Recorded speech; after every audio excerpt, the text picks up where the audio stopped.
जैसे electric field हमने देखा कि एक एरिया जिसमें इलेक्ट्रिक करंट की प्रेजेंस को महसूस किया जा सके उसको हम बोल देते हैं इलेक्ट्रिक फील्ड। ऐसे ही एक एरिया जिसमें मैग्नेटिज्म को महसूस किया जा सके उसको बोलते हैं मैग्नेटिक फील्ड। तो मैग्नेटिज्म को महसूस करने का मतलब क्या है? इसका मतलब ये हुआ कि एक ऐसा एरिया है मैग्नेट के चारों तरफ, एक ऐसा एरिया है जहाँ पर अगर हम किसी मैग्नेटिक मटेरियल को लेकर आएंगे तो वो उसको अपनी तरफ अट्रैक्ट कर लेगा, खींच लेगा।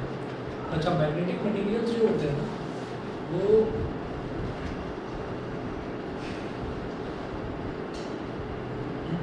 चार होते हैं बस।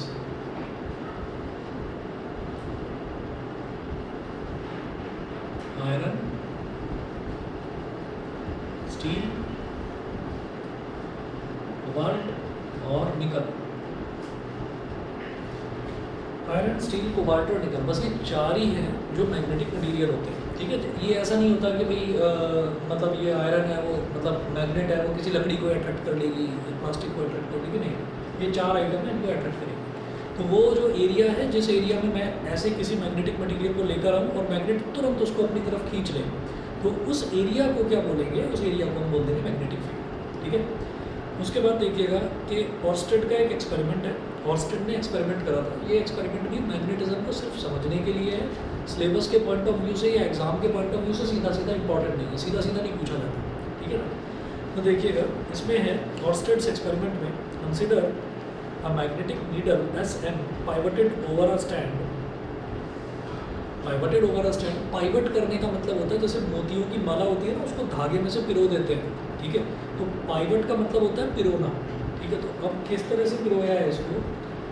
एक consider a magnetic needle Sn pivoted over a stand। तो मैग्नेटिक नीडल, मैग्नेट में हमेशा एक प्रॉपर्टी होती है कि मैग्नेट में ना दो पोल्स होते हैं, डाइपोल्स बोल देते हैं। दो पोल्स होते हैं उसमें, एक होता है नॉर्थ पोल और एक होता है साउथ पोल। तो हमने ये कहा कि मैग्नेटिक नीडल ऐसी होती है,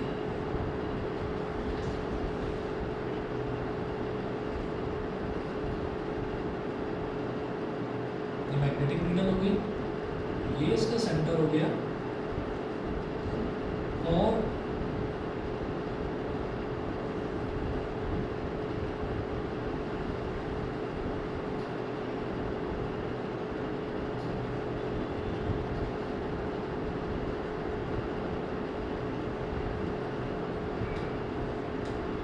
एक स्टैंड है। उस स्टैंड पर हमने एक पॉइंटेड हमने नीडल लगा रखी है। तो यहाँ पर एक बहुत बारीक सा होल है, उस होल में उसको बस पिरो रखा है। वो इस तरह से पिरो रखा है कि it is free to move, कि उसको अगर हम ऐसे घुमा दें ऊपर से तो वो ऐसे गोल गोल गोल गोल घूमने लगेगा। ठीक है, अच्छा अब इसमें क्या किया जाता है कि यहाँ पर बहुत हल्की होती है, तो यहाँ पर एंड लिखना पॉसिबल नहीं है क्योंकि बहुत पतला सा उसकी शीट होती है मैग्नेटिक नीडल की। तो एक पोर्शन उसका शेड कर दिया जाता है। तो जो पोर्शन शेड कर रखा है वो कहलाता है नॉर्थ, और जो अनशेडेड है वो कहलाता है साउथ। तो ये नॉर्थ और साउथ इस तरह से हो गया। अब इसमें ऑर्स्टेड ने एक्सपेरिमेंट क्या करा कि उसने ना इसको मैग्नेटिक नीडल को वो लेकर आया, इसके पास एक सर्किट है प्लस माइनस,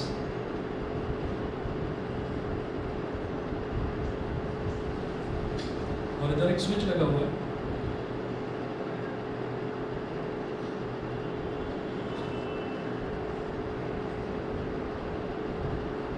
इस पॉइंट को मैंने बोल दिया A, इस पॉइंट को हमने बोल दिया B।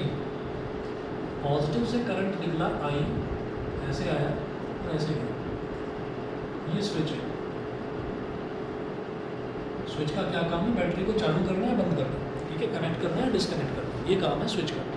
तो स्विच हमने ऑन कर दिया। जब हमने स्विच ऑन करा तो यहाँ पॉजिटिव से करंट निकला और करंट निकल के इस तरह से वो नेगेटिव तक जाएगा, अपना लूप पूरा का पूरा करंट कंप्लीट करेगा। ठीक है, तो अब आप ये देखिएगा कि जैसे ही ये एक मैग्नेटिक नीडल को इसके पास लाया गया तो ऑर्स्टेड ने ये ऑब्जर्व करा कि मैग्नेटिक नीडल थोड़ा सा ऐसे घूमेगी। ठीक है ना, थोड़ा सा घूमेगी। घूमेगी का मतलब क्या है? थोड़ा सा इसमें डिफ्लेक्शन दिखाई देगा, इसमें थोड़ा सा डिफ्लेक्शन दिखाई देगा। अब क्या हुआ कि उसने क्या करा कि उसने उसकी जो टर्मिनल्स हैं, टर्मिनल्स बदल दिए। बैटरी के। टर्मिनल्स बदलने का मतलब क्या है, इधर पॉजिटिव है इधर नेगेटिव है, नेगेटिव को इधर कर दिया, पॉजिटिव को इधर कर दिया, ऐसे कर दिया।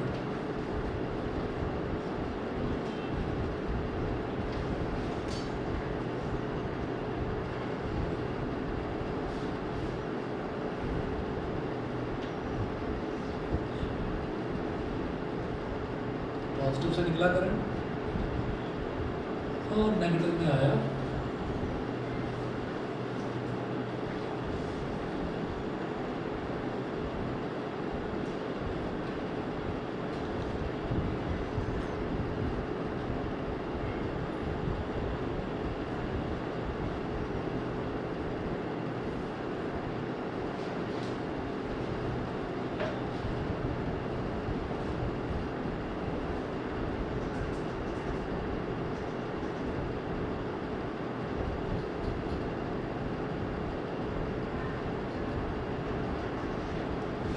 अब क्या देखा कि पहले जो ये इस तरीके से घूम रहा था, अब ये इस तरीके से घूमेगा, ये ऐसे और ऐसे, ये डिफ्लेक्शन आ जाएगा इसमें। ठीक, तो इससे ना ये दो चीज़ें देखी, तो इन दो चीज़ों से इसको ये समझ में आया कि अगर जो करंट है ये ऐसा होता है कि जैसे मान लीजिए किसी कॉन्ट्रैक्टर को कोई बिल्डिंग रेनोवेट करने का कॉन्ट्रैक्ट दे दिया गया, ठीक है, और उससे कहा कि इस बिल्डिंग को रेनोवेट करो, तो वो पहले कॉन्ट्रैक्टर जो आएगा वो सबसे पहले क्या करेगा, वो मैग्नेट लगाकर उसको, क्योंकि पुरानी बिल्डिंग है तो ऐसा तो है नहीं कि पुरानी बिल्डिंग में कभी कोई वायरिंग नहीं रही होगी, पुरानी बिल्डिंग में कभी कोई लाइट या पंखा वगैरह यूज़ नहीं होता होगा, तो वो उसको सीधा सीधा ये नहीं करेगा कि आया और कह दिया कि भाई इसको बुलडोज़र से आप अब तोड़ना शुरू करो, ठीक है, ऐसा नहीं करेगा। वो पहले चेक करेगा, वो पहले ये चेक करेगा कि भाई यहाँ पर कहीं पर कोई इलेक्ट्रिक लाइन तो नहीं है, और अगर कोई इलेक्ट्रिक लाइन है तो कहीं उसमें करंट तो फ्लो नहीं हो रहा है। तो वो इस वजह से करा जाता है कि ऐसा ना हो कि कोई लेबर उसको तोड़ना शुरू करे, धीरे धीरे करके वो तोड़ना शुरू करे और तोड़ते टाइम कहीं कोई वायर वगैरह कट जाए, उनको करंट लग जाए। तो क्या करा जाता है कि स्ट्रॉन्ग मैग्नेट लेकर आते हैं, मैग्नेटिक कंपास लेकर आते हैं, तो मैग्नेटिक कंपास में मैग्नेटिक नीडल लगी रहती है, उसको दीवारों पर घुमा घुमा कर देखा जाता है। तो जैसे मान लीजिए हम अपने मोबाइल फ़ोन का चार्जर लेते हैं या लैपटॉप का चार्जर लेते हैं, तो वो वायर हमको सामने सामने दिखाई दे रही है, उस वायर में करंट फ्लो हो रहा है। तो सिंपल सा जो 10 रुपये का एक मैग्नेटिक कंपास मिल जाता है किसी भी स्टेशनरी शॉप पर। आप पहले तो उसको चार्जर को स्विच ऑफ करो और रख दो बराबर में आप मैग्नेटिक कंपास, फिर स्विच ऑन करो। स्विच ऑन करने पर मैग्नेटिक कंपास में आपको डिफ्लेक्शन देखने को मिलेगा। तो वो डिफ्लेक्शन जो दिखाई देता है उससे ये समझ में आता है कि एक तो ये करंट को ना डिटेक्ट करता है, मैग्नेटिक फील्ड जो है वो करंट को डिटेक्ट करता है। तो डिटेक्ट करने का मतलब ये है कि भाई वो उसमें डिफ्लेक्शन आ रहा है, तो डिफ्लेक्शन आने का मतलब ये है कि वो ये बता देता है कि भाई इसके अंदर जो ये वायर है इसके अंदर करंट है। और ऑर्स्टेड के एक्सपेरिमेंट ने ये और बता दिया कि अगर आप टर्मिनल्स उसके बदल देंगे, तो टर्मिनल्स बदलने का मतलब क्या है कि जो डिफ्लेक्शन है, डिफ्लेक्शन की डायरेक्शन भी चेंज हो जाएगी। यानी कि जो एक मैग्नेटिक कंपास है या मैग्नेटिक नीडल ले रहे हैं यहाँ पर, तो हम तो जो एक मैग्नेटिक नीडल है उसके डिफ्लेक्शन से हमको डायरेक्शन का भी पता चल जाएगा। ठीक है, हम एक डायरेक्शन को कुछ मान लेते हैं तो दूसरे डायरेक्शन जो है वो उसका उल्टा हो जाएगा, अपोजिट हो जाएगा। अब डायरेक्शन निकाला कैसे जाता है वो ऑर्स्टेड ने नहीं बताया कि डायरेक्शन निकाला कैसे जाता है, वो फिर मैक्सवेल ने बताया। ये आपने शायद 10th में भी पढ़ा होगा कि कोई करंट कैरिंग वायर है उसको ऐसे पकड़ लीजिए, तो वो जो हमारी जो फिंगर्स जिस डायरेक्शन में घूमती है वो मैग्नेटिक फील्ड का डायरेक्शन होता है। ठीक है ना, तो ऑर्स्टेड ने सिर्फ इतना बताया था कि भाई अगर कोई भी करंट कैरिंग वायर है और उस करंट कैरिंग वायर के पास हमने कोई मैग्नेटिक नीडल लेकर आए, तो मैग्नेटिक नीडल में डिफ्लेक्शन भी होगा, और अगर हमने बैटरी के टर्मिनल्स को इंटरचेंज कर दिया तो डिफ्लेक्शन दूसरी डायरेक्शन में होगा। ये उसने ऑब्जर्व करा था। तो देखिएगा यहाँ पर ये ऑब्जर्वेशन ही लिखे हुए हैं, पेज नंबर 1 जो है आपके नोट्स में। It is observe that when the wire is held above the needle and the current flows from the south to the north, the north pole of the magnetic needle gets deflected towards west as shown in figure 8। तो ऐसा observe करा गया कि जो north pole है ये waste की तरफ डिफ्लेक्ट करेगा। ठीक है, उसके बाद when the direction of the current is reversed so that it flows from the north to south, ठीक, ये नॉर्थ से साउथ की तरफ जा रहा है। नॉर्थ से साउथ का मतलब क्या है कि भाई यहाँ पर अगर इसको स्टेबल मान लिया जाए तो साउथ है, साउथ इधर है, नॉर्थ इधर है, तो करंट ऐसे जा रहा था साउथ से नॉर्थ की तरफ, करंट ऐसे साउथ से नॉर्थ की तरफ जा रहा था। इसमें एक थ्योरी ये भी होती है कि ये वेस्ट कहाँ पर है और ईस्ट कहाँ पर है। तो वो ऐसे देखा जाता है कि जैसे कि कभी हम कोई भी मैप अगर देख रहे हैं तो मैप ऐसे दीवार पर इस तरह से टंगा रहता है, मैप दीवार पर ऐसे टंगा रहता है, उस पर जो इंडिया का जो है नक्शा जैसा भी है जो मुझे बनाना आ गया आप ही देखिएगा, उसमें आप ये बोलते हैं कि इधर नॉर्थ है इधर साउथ है, ठीक है। इसको थोड़ा कर दूँ, अफगानिस्तान को ज़्यादा दे दिया हमने, ठीक है। तो ये साउथ हो गया और ये हमारे पास हो गया ईस्ट और ये हो गया वेस्ट। तो अब देखिएगा कि यहाँ पर इसका मतलब ये है कि अगर मैं इसके मतलब टेबल के हिसाब से देखूँ, अगर मान लीजिए हमने मैप को ऐसे दिखा रखा है दीवार पर, तो हम ये कहेंगे कि ईस्ट तो इस डायरेक्शन में हो गया, वेस्ट इस डायरेक्शन में हो गया। अच्छा, नॉर्थ वर्टिकल है तो इसका मतलब ये नहीं है कि नॉर्थ आसमान में और साउथ जो है वो पाताल में है, ऐसा नहीं है। क्या करते हैं कि इसको ऐसे रख कर टेबल पर रख कर देखा जाता है, समझ गए। तो जब हम टेबल पर रख कर देखेंगे तो ये जो टंगा हुआ मैप है इसको ऐसे रख दिया, तो जब इसको ऐसे रख देंगे तो ईस्ट और वेस्ट की डायरेक्शन तो चेंज नहीं हुई। नॉर्थ का मतलब क्या अंदर की तरफ और साउथ का मतलब क्या बाहर की तरफ। तो अगर मैंने टेबल पर रख दिया तो अगर टेबल पर रख कर मैं देखूंगा कि कश्मीर ऊपर की तरफ है, नॉर्थ की तरफ है, तो इसका मतलब सीधी डायरेक्शन में चलते चले जाओ कश्मीर पहुँच जाओगे, ठीक है। और जहाँ पर आप खड़े हुए हो वहाँ पर इस तरफ चलते चले जाओ तो आप साउथ में केरला तमिलनाडु उस तरफ पहुँच जाओगे, ठीक है। और ईस्ट और वेस्ट की डायरेक्शन चेंज नहीं होगी, ठीक। तो हम ये कहते हैं कि जैसे यहाँ पर हमने नॉर्थ और साउथ को ऐसे कर दिया, तो आप ये समझ लीजिए कि नॉर्थ वैसे कहाँ था, अंदर की तरफ और बाहर की तरफ। अब आपने इसी को पलट कर इस तरीके से कर दिया तो नॉर्थ इधर हो गया और साउथ इधर हो गया, ठीक है। नॉर्थ इधर और साउथ इधर, समझ गए भाई। ऐसा करा ना हमने, जैसे आप मान लीजिए कि हमारे पास एक ये शीट है, तो इधर नॉर्थ है इधर साउथ है, तो इसको नॉर्मली तो ये ऐसे रहता, नॉर्थ और साउथ ऐसे रहता। हमने क्या कर दिया, इस नॉर्थ और साउथ को ऐसे करके और हमने ऐसे घुमा दिया, तो अब नॉर्थ इधर हो गया और साउथ इधर हो गया। तो मुझे ये बता दो ईस्ट और वेस्ट कहाँ होगा, ईस्ट कहाँ आ जाएगा बाहर की तरफ, ठीक है, और साउथ वेस्ट कहाँ चला जाएगा अंदर की तरफ। तो वही चीज़ है कि ये जो नीडल है ये ऐसे दिखा रखी है, एक्चुअली ये ऐसे रखी हुई है, ये ऐसे रखी हुई है और ये अंदर को डिफ्लेक्ट हो रही है, यानी कि it is deflecting towards waste, ठीक है। क्योंकि अब अंदर की तरफ क्या है, अब अंदर की तरफ वेस्ट है, तो it is deflecting towards waste. और ये जो ऐसे हम दिखा रहे हैं इसका मतलब भी यही है कि ये जो नीडल मैंने ऐसे दिखा रखी है एक्चुअली ये नीडल ऐसे है, ठीक है। और इस एरो का मतलब ये है कि this is deflecting like this, ये ऐसे फ्रंट आगे की तरफ डिफ्लेक्ट हो रही है, ये आगे की तरफ डिफ्लेक्ट हो रही है, तो फ्रंट में क्या है हमारा ईस्ट है, ठीक है। तो वेस्ट और ईस्ट समझ में आ गया जो ऑस्टेड के एक्सपेरिमेंट में लिखा हुआ है। तो when the direction of the current is reversed so that it flows from the north to south, the north pole of the magnetic needle gets deflected towards east as shown in figure 8, ठीक। तो east में, north में, waste में ना confuse मत होइए, ठीक। बस ये समझ लेना जो हमने बचपन से नक्शा टंगा हुआ देखा है दीवार पर, उस नक्शे को आपने उस पर रख दिया, टेबल पर रख दिया, फिर आप समझेंगे तो समझ में आता है। अब देखिएगा थर्ड है, when the wire is placed below the needle, the direction of deflection of the needle is again reversed. When the current in the wire is stopped flowing, the magnetic needle comes back into its initial position. Current को रोक दिया तो वो अपनी initial position में आ जाएगी। Needle जैसे शांति से चुपचाप नॉर्थ की तरफ इशारा करती रहती है ना, तो वैसे अपना चुपचाप आकर रुक जाएगी, ठीक। आपने फिर से बैटरी का टर्मिनल बदल दिया, फिर से डायरेक्शन बदल जाएगी। तो ये ऑस्टेड ने बहुत अच्छा एक्सपेरिमेंट था, ऑब्जर्व करा। सिर्फ वो घूमती रहेगी, एक टाइम के बाद वो आके बाहर रुक जाएगी, वो डिफ्लेक्शन शो करेगा, वो बार बार नहीं डिफ्लेक्ट करता रहेगा, मतलब थोड़ा सा घूम के फिर रुक जाएगी। And it follows from the above experiment that a current carrying conductor produces a magnetic field around it. तो ऑर्स्टेड ने ये समझा दिया कि जो करंट कैरिंग कंडक्टर है ना, मैग्नेटिक फील्ड प्रोड्यूस करता है, तभी मैग्नेटिक नीडल में डिफ्लेक्शन दिखाई दे रहा है। तो ये ज़रूरी नहीं है कि मैग्नेटिक फील्ड मेरे को हमेशा मैग्नेट के इर्द गिर्द ही मिले, जो करंट कैरिंग कंडक्टर है उसके आसपास भी मेरे को मैग्नेटिक फील्ड तो नज़र आ जाता है, ठीक है। तो ये ऑर्स्टेड ने सबसे पहले ये ऑब्जर्व करा था। उसके बाद देखिएगा अगला जो टॉपिक है इसमें इंपॉर्टेंट है, बायट-सावर्ट लॉ। बायट-सावर्ट लॉ ये देखिएगा, मिटा रहा हूँ।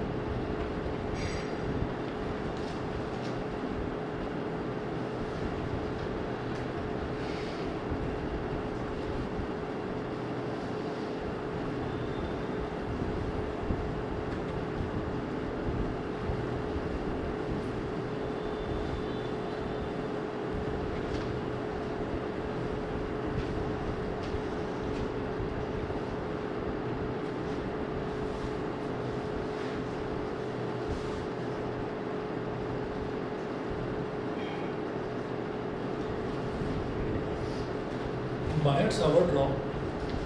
बायट-सावर्ट लॉ में क्या है, consider a current element DL vector of a conductor X Y carrying current I, let P be the point where the magnetic field DB vector due to the current element DL is to be calculated. Let the position vector of P relative to element dl vector be r vector. Let theta be the angle between dl vector and r vector. तो figure देखोगे और figure देखकर समझेंगे। हमारे पास एक ना काफ़ी लंबा वायर है। अब वो वायर जो है वो ज़रूरी नहीं है कि वो सीधा ही हो, वो वायर टेढ़ा मेढ़ा कैसा भी है। तो हमने ये कहा कि एक वायर है और उस वायर को हमने इस तरीके से बना दिया, ऐसे बना दिया वायर। अब यहाँ पर एक छोटा सा वायर का टुकड़ा एज्यूम कर लिया, इतना, ठीक है। इसको हम क्या बोल देते हैं, इसको हम करंट एलिमेंट बोल देते हैं, क्योंकि इस वायर में करंट फ्लो हो रहा है, इस वायर में करंट फ्लो हो रहा है। तो करंट हमने कहा ये एक्स और वाई क्या है, वायर है। तो करंट एक्स से आता है और वाई की तरफ चला जाता है। तो मैंने यहाँ पर आई दिखा दिया, वैसे ही यहाँ पर दिखा दिया, ये आई की डायरेक्शन करंट है। अब इस पॉइंट पर ये जो है वायर है, इस पॉइंट पर आप एक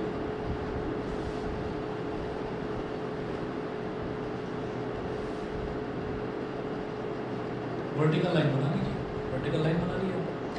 तब क्या होगा कि यहाँ पर एक पॉइंट है P, एक सर्कल बनाकर उसके अंदर क्रॉस बना दो, ठीक है। देखिए दो तरीके की चीज़ें होती हैं कि जैसे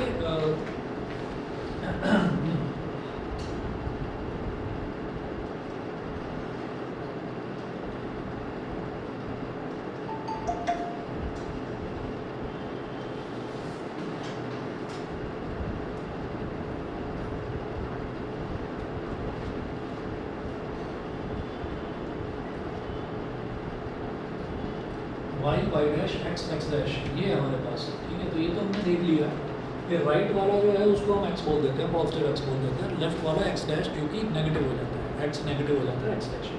और ऊपर की तरफ हम देखेंगे तो वाई हो गया, और ऐसे नीचे की तरफ देखेंगे तो वाई डैश यानी कि नेगेटिव वाई हो गया। अब यहीं पर आप एक टेढ़ी लाइन बना दीजिए ऐसे,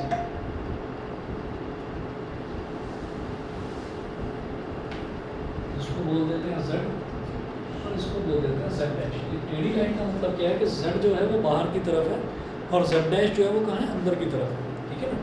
तो अब जो मैग्नेटिक फील्ड वाला जो कॉन्सेप्ट है, यहाँ पर जब भी हम आउटवर्ड डायरेक्शन को दिखाएंगे, आउटवर्ड डायरेक्शन को हमको बार बार मेरे को ये ना ऐसी टेढ़ी लाइन बनाकर दिखानी नहीं पड़ेगी।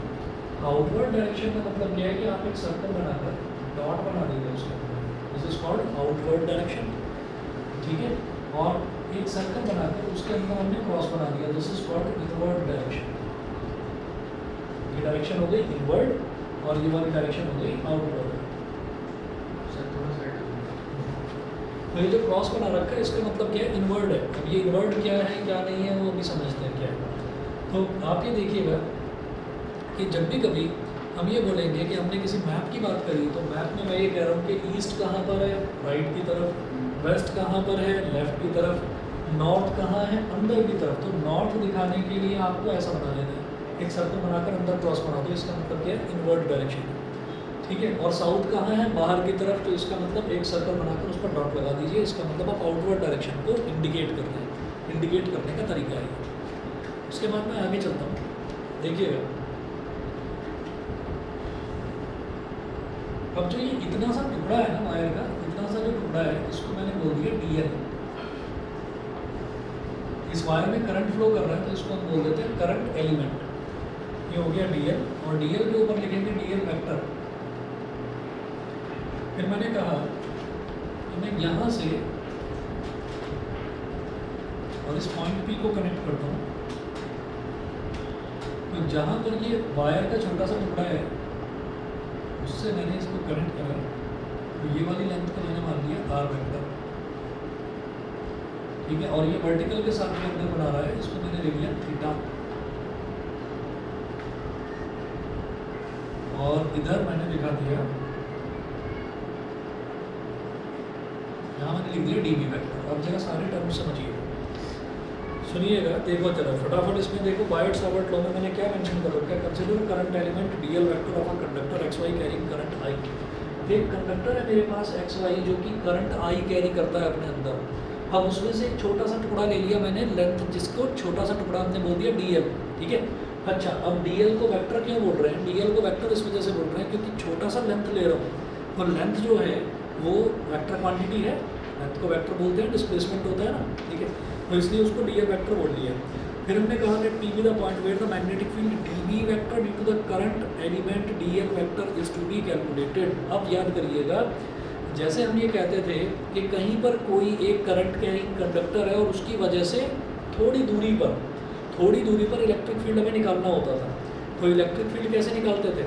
एट पॉइंट पी हम ये कहते थे कि जो कंडक्टर है, कंडक्टर से पॉइंट पी तक का डिस्टेंस ले लिया, उस डिस्टेंस को हम क्या ले लेते थे? आर, ठीक है। और फॉर्मूला लगा देते 1/4πε0 q upon are square. Q क्या है? उसका चार्ज, तो क्यू अपॉन आर स्क्वायर ये कर देते थे। अब वही काम करेंगे कि हमने एक छोटा सा टुकड़ा ले लिया डीएल और यहाँ से मैं इतनी दूरी पर मैग्नेटिक फील्ड, पॉइंट पी पर मैग्नेटिक फील्ड निकालना चाहता हूँ, तो डिस्टेंस ले लिया आर, ठीक है। और अब मैग्नेटिक फील्ड निकालूंगा। मुझे 1 मिनट दीजिए, बस मुझे 1 मिनट दीजिए। और ये आप समझ गए होंगे ये क्रॉस क्यों बनाया मैंने।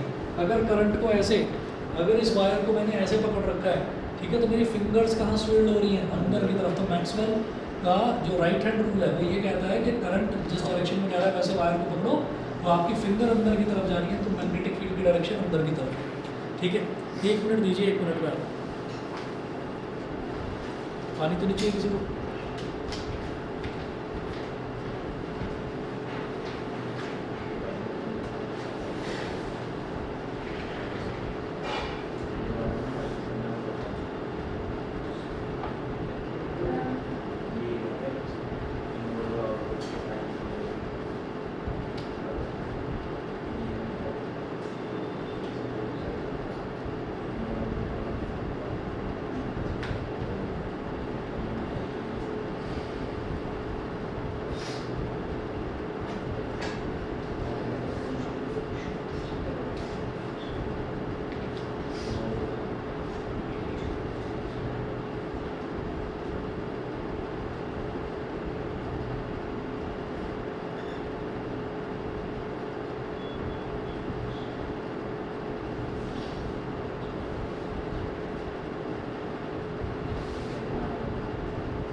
चलिए जी, तो ये तो हमारे सारे वो हुए डायरेक्शंस हुए। अब याद रखना ये जो बी होता है ना, B is for magnetic field, ठीक है। मैग्नेटिक फील्ड को बी से रिप्रेजेंट करते हैं, क्योंकि आपने ये जो टॉपिक है मैग्नेटिज्म वाला, ये 10th क्लास में पढ़ा था। अब उस 10th क्लास में भी ना आपने सिर्फ मैग्नेटिक फील्ड का इफेक्ट्स क्या होते हैं वो देखा था, लेकिन मैग्नेटिक फील्ड को बी से रिप्रेजेंट करते हैं ये आपने नहीं पढ़ा होगा। तो याद रखना मैग्नेटिक फील्ड को बी से रिप्रेजेंट करते हैं। मैं कह रहा हूँ कि मैंने इतना छोटा सा एलिमेंट लिया है, तो इतने छोटे से एलिमेंट में जरा सा ही तो करंट फ्लो कर रहा होगा, ठीक है। तो इतने छोटे से एलिमेंट की वजह से मैग्नेटिक फील्ड भी तो बहुत छोटा सा ही प्रोड्यूस होगा। तो छोटा सा करंट एलिमेंट तो छोटा सा मैग्नेटिक फील्ड, छोटी सी चीज़ के लिए डी लगा देते हैं उसके आगे। तो लेंथ dl ली तो मैग्नेटिक फील्ड भी dB हो गया। तो यहाँ पर करंट इस तरीके से फ्लो कर रहा है, तो मैग्नेटिक फील्ड कहाँ जा रहा है, अंदर की तरफ, इनटू द पेज, ठीक है। तो इसलिए क्रॉस लगा दिया हमने। और वहीं पर अगर आप ये देखिएगा कि ये जो डायरेक्शन हमने करंट की इस तरीके से दिखा रखी है, अगर ये डायरेक्शन हम ऐसे दिखा देंगे तो हम फिर उसको करंट को वायर को ऐसे पकड़ेंगे। जब वायर को ऐसे पकड़ेंगे तो फिर हमारा मैग्नेटिक फील्ड कहाँ जाएगा, है ना। सुनिए, जब मैग्नेटिक फील्ड की हम बात करेंगे, वायर को हमने ऐसे पकड़ा, तो यहाँ पर इस पॉइंट पर अगर मान लीजिए मैं मैग्नेटिक फील्ड इस पॉइंट पर निकाल रहा हूँ, तो वो तो इनटू द पेज ही जाएगा। लेकिन हाथ को घुमा कर देखिए, अगर इस पॉइंट पर आना है तो यहाँ पर आकर मैग्नेटिक फील्ड कहाँ आ जाएगा, बाहर की तरफ। समझ गए, नहीं समझे, दोबारा सोचिए। अभी तो मैं ये देख रहा हूँ कि मैंने ये प्लेन शीट बना रखी है। तो सर अभी तो इन्वर्ट जाना चाहिए था। अरे सुनो, इन्वर्ट नहीं जा रहा है करंट, मैग्नेटिक फील्ड इन्वर्ट नहीं, मैग्नेटिक फील्ड तो घूम रहा है, चक्कर काट रहा है, ठीक है। लेकिन जो ये प्लेन पेपर है, इस प्लेन पेपर पर कहा जाए कि इस प्लेन शीट पर इस पॉइंट पर बता दो कहाँ पर, तो हम ये कहेंगे भाई इस पॉइंट पर तो अंदर ही जा रहा है। अब पीछे से घूमकर ऐसे आ रहा है, that is a different thing, है ना।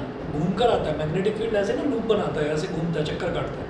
अब मैंने क्या करा, ये थोड़ा सा हाथ को घुमाने में दिक्कत है कि करंट अगर मान लीजिए ऐसे, तो थंब को ऐसे कर लिया, थंब को ऐसे कर लिया, और फिर हमारा हाथ, फिंगर्स कैसे घूम रही है ऐसे, तो इस पॉइंट पर अगर मैग्नेटिक फील्ड निकालेंगे तो वो तो इनटू द पेज होगा, ठीक है। लेकिन अगर इस पॉइंट पर कहेंगे तो मेरा हाथ ऐसे घूमकर आ रहा है, तो वो घूमकर इस पॉइंट पर तो आउटसाइड द पेज ही होगा।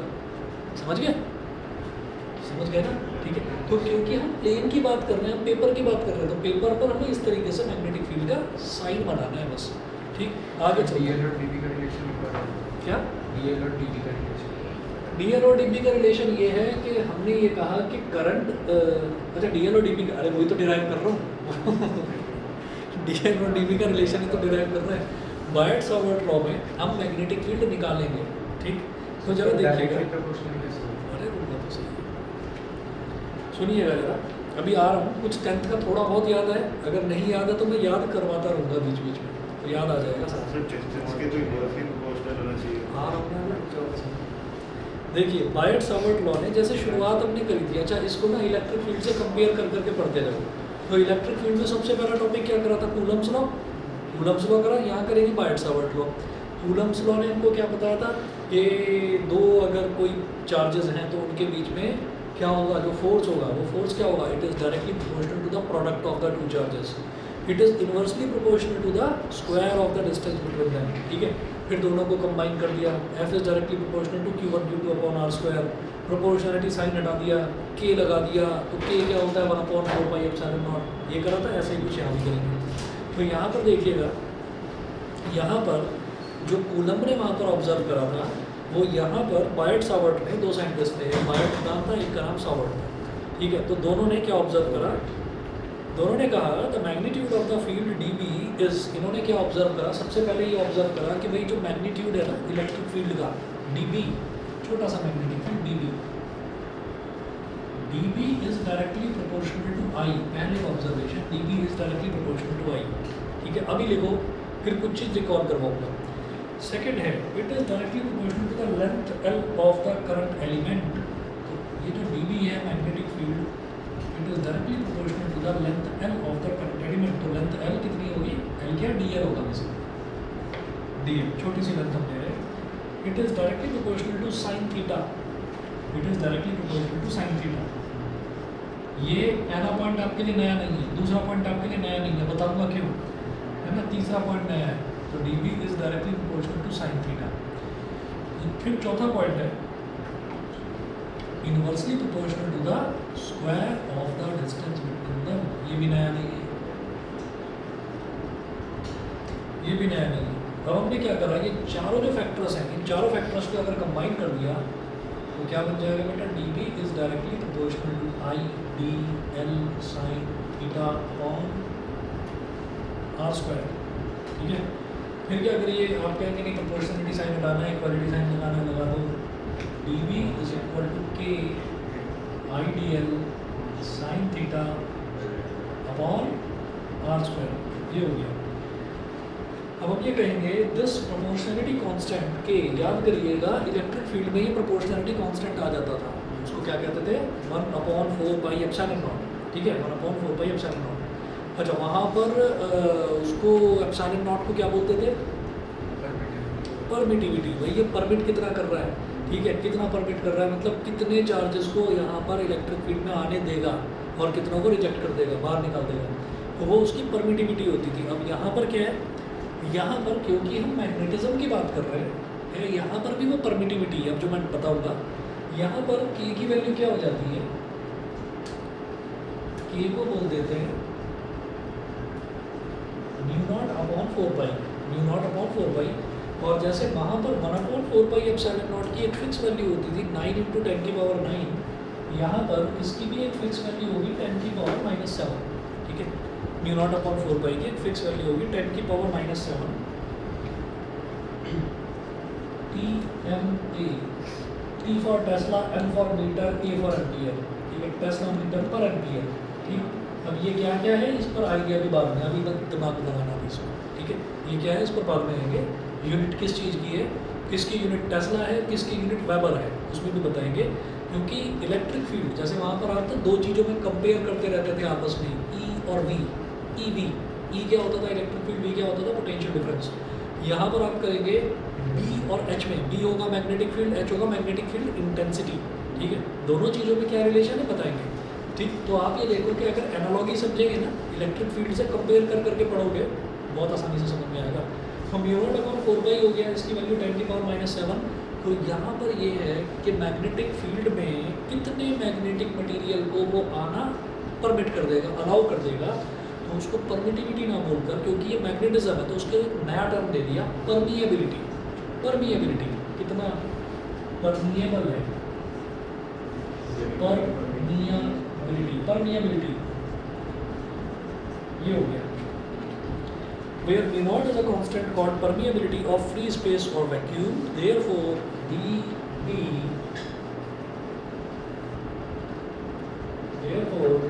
is equal to mu naught upon 4 pi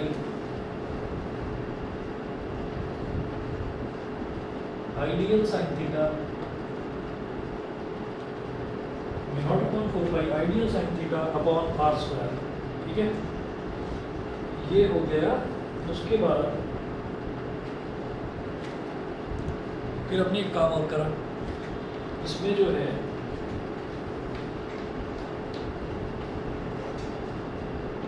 dB is equal to, इसको I को बाहर ले जाएंगे, mu naught I upon 4 pi, current है ना, कांस्टेंट है, चेंज नहीं होगा। ठीक है, और क्या करा, ऊपर भी R से मल्टीप्लाई कर दिया और नीचे भी एक R से मल्टीप्लाई कर दिया। तो जब नीचे मल्टीप्लाई करेंगे तो क्या बन जाएगा, R³ बन जाएगा। तो dB is equal to mu naught I upon 4 pi dl r sin theta. इसको ऐसे लिखो,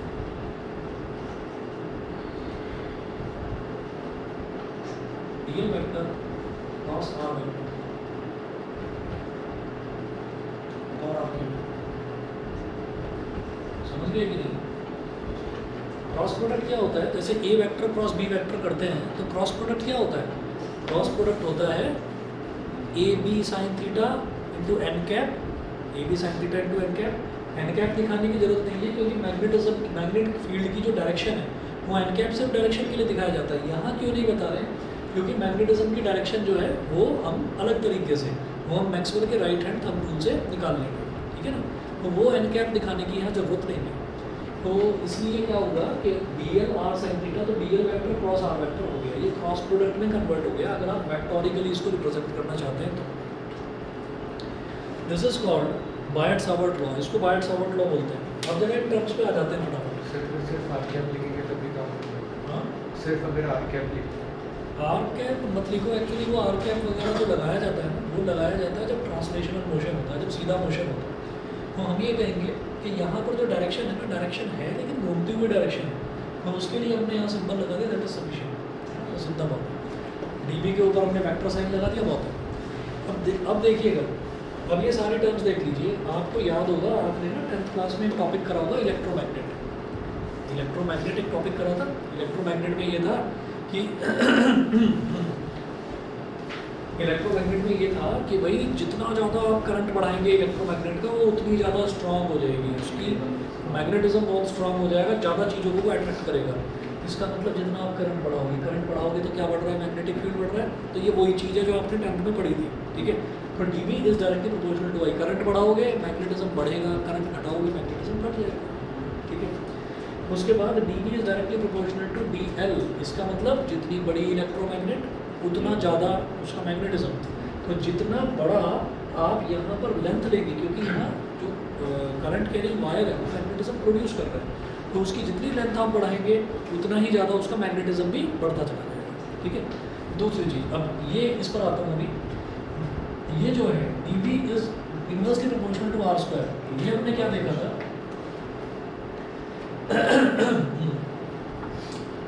वो याद है, वो length of the air gap between south and north pole, नहीं याद होगा।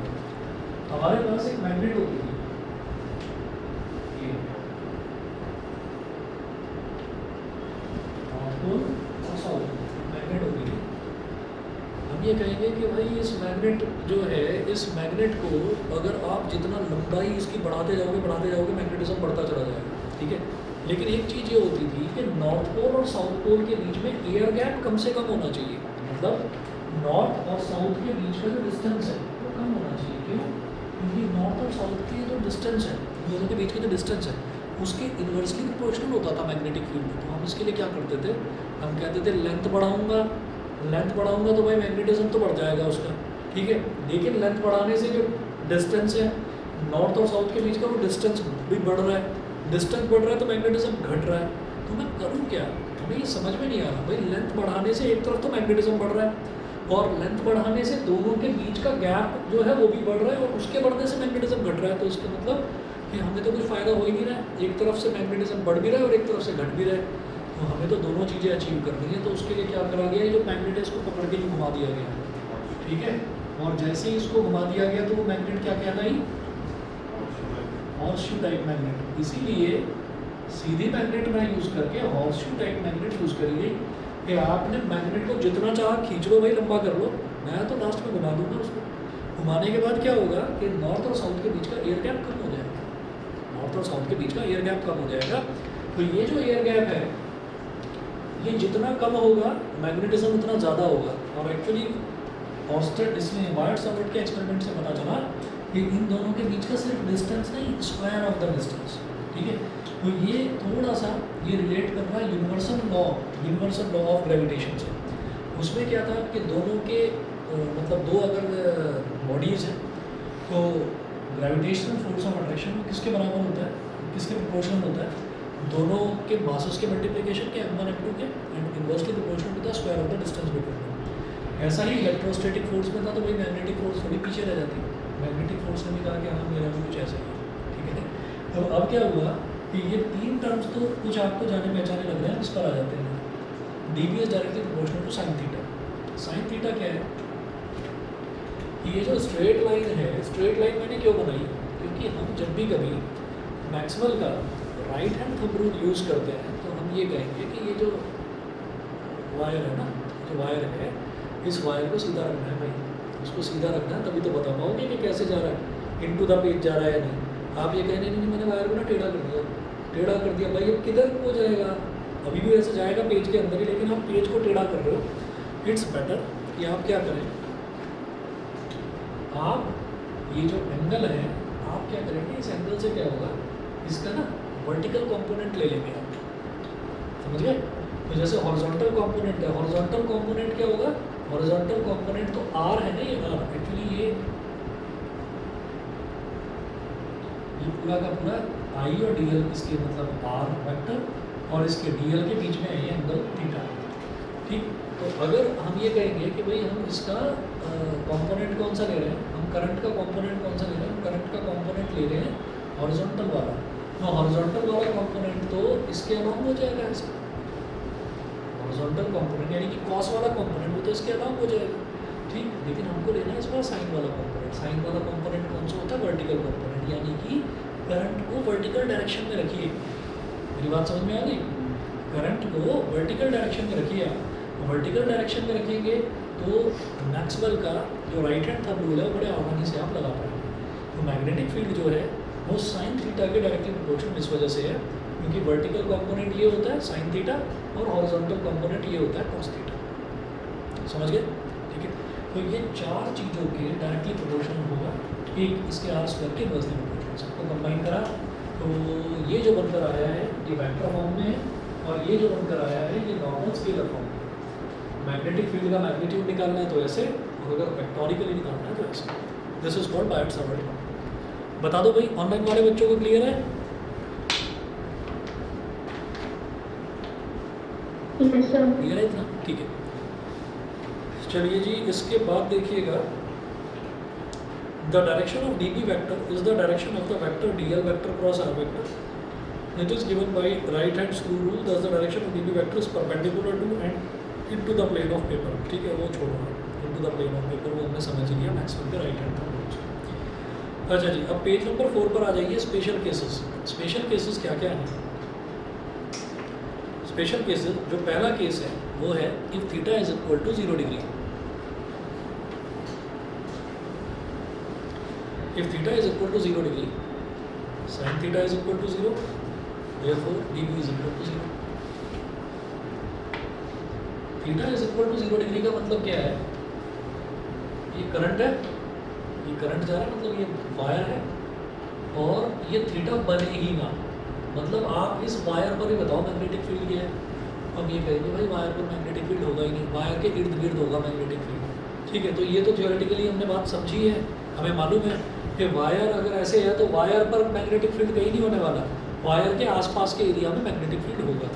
ठीक है, अब जरा इस फॉर्मूले से समझ लेते हैं कि अगर हमें इधर किसी डायरेक्शन में मैग्नेटिक फील्ड निकालना ही नहीं है, उसको चिपका दिया वायर के अलॉन्ग ही निकाल दो भाई, तो वायर के अलॉन्ग निकाल दिया तो थीटा 0 हो गया ना। और जब साइन 0 क्या होता है 0, तो पूरे के पूरे मैग्नेटिक फील्ड को 0 बना देगा, तो मैग्नेटिक फील्ड वायर पर नहीं होगा। समझ गए? ठीक, अगला स्पेशल केस देखिए। Theta is equal to 90 degree. Theta is equal to 90 degree मतलब ये वायर है और ये आपने इधर ले लिया आर वेक्टर। ठीक है, बता दो भाई जरा, ये बन गया 90 डिग्री।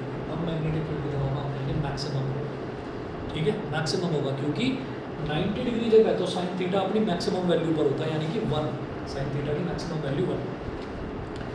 तो if theta is equal to 90 degree sine theta is equal to 1 so that dB is maximum, that is the magnetic field due to a current element is maximum in a plane passing through the element and perpendicular to its axis. सीधा wire हो और बिल्कुल perpendicularly पूछा जाए कि यहाँ बता दो भाई मैग्नेटिक फील्ड, तो मैं बोलूँगा मैक्सिमम। दूसरा स्पेशल केस ये हुआ। उसके बाद फिर देखिएगा ऐसा यूनिट ऑफ मैग्नेटिक फील्ड, ऐसा यूनिट जो होती है मैग्नेटिक फील्ड की वो टेस्ला होती है। ठीक है, टेस्ला होती है। तो अब आप ये देखिएगा मैग्नेटिक फील्ड की ऐसा यूनिट टेस्ला। ठीक है, वो जो साइंटिस्ट था उसने नाम से करंट की बताओ भाई, एम्पियर, डीएल छोटा सा है, तो मीटर में जाए छोटा सा मीटर। साइन थीटा की कोई यूनिट होती है क्या? ट्रिग्नोमेट्रिक रेशियो है, रेशियो की कोई यूनिट नहीं होती। परपेंडिकुलर अपॉन हाइपोटेन्यूज, परपेंडिकुलर भी मीटर में, हाइपोटेन्यूज भी मीटर में, मीटर से मीटर कट दिया यूनिटलेस। साइन थीटा की कोई यूनिट नहीं। आर स्क्वायर की यूनिट बताओ, मीटर स्क्वायर, 1 मीटर से 1 मीटर कट गया। ठीक है, अच्छा जी, अब जरा देखिएगा ये जो 4 पाई है, 4 तो एक कांस्टेंट नंबर है, पाई तो एक नंबर है, इसकी कौन सी यूनिट? मैं म्यू नॉट की यूनिट निकालना चाहता हूँ, जो हमने यहाँ लिखी थी टेस्ला मीटर पर एम्पियर।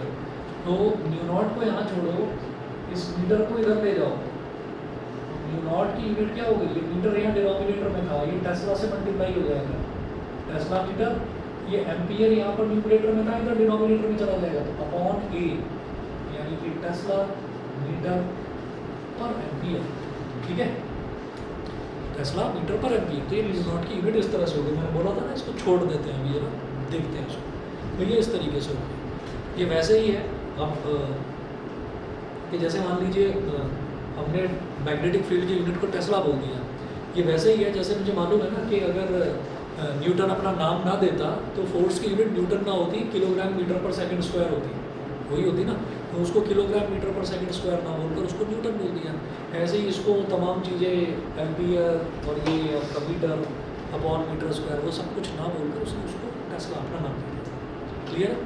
ठीक है, चलिए जी। इसके बाद अगला जो टॉपिक है हमारा relation between mu naught epsilon naught and c. Mu naught epsilon naught and c, देखिएगा बड़ा अच्छा रिलेशन है। मैं ये मिटा दूँगी चीज़।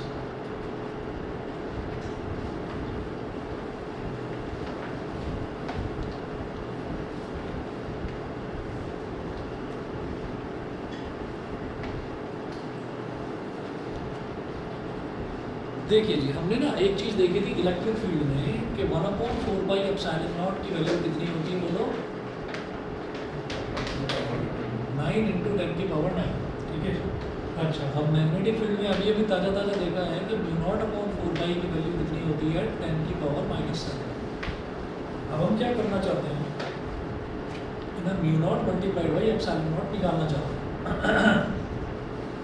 Mu naught multiplied by epsilon not हम ये निकालना चाहते हैं।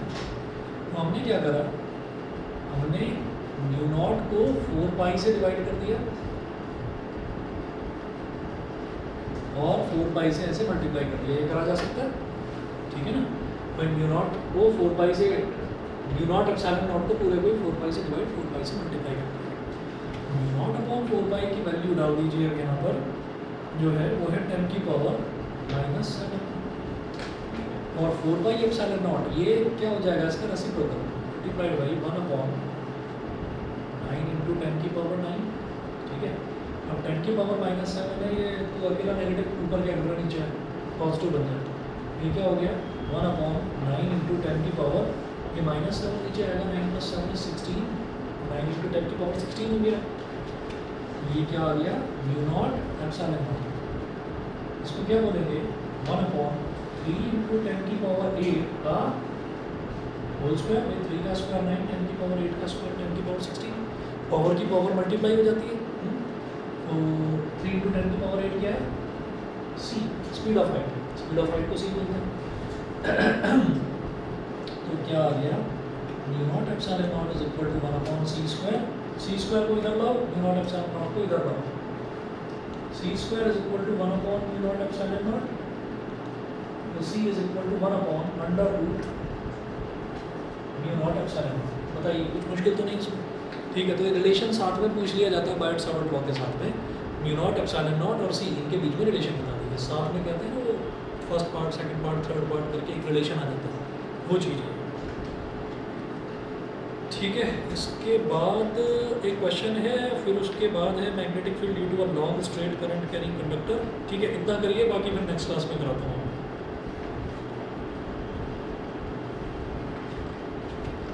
ठीक है, और मैं जल्दी ही 2 दिन या 3 दिन मैक्सिमम आपके नोट्स अरेंज कर दूँगा हार्ड